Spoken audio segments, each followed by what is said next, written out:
You know, I was her daddy pretty much after she was already raised. I would be on the yard and I'd see her come through the metal detector, pigtails, giggling, and she'd take off running. And I'd catch her. And immediately we'd have to go to the concession stand and get the candy and whatever else. And I'd hug her and she'd have both hands full of shit. And we'd laugh and giggle. Visitation yard. See, she didn't have to know my name. Every Sunday they put me in a pair of fancy dress whites that were pressed. They had my number on my chest, 117299. I had a name. I didn't have to be daddy. And for a couple hours that day, we go on with the joy and the fake laughs and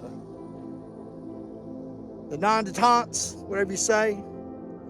Because the reality was, for that time, they were incarcerated with me too. We were playing hide and seek. The games you play on the visitation yard. Because they would go home later and I would stay.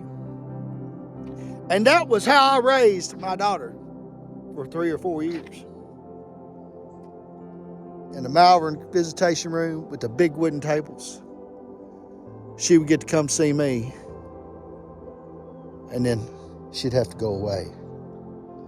Tough stuff. Today that's changed though. I live by example. Got my life right.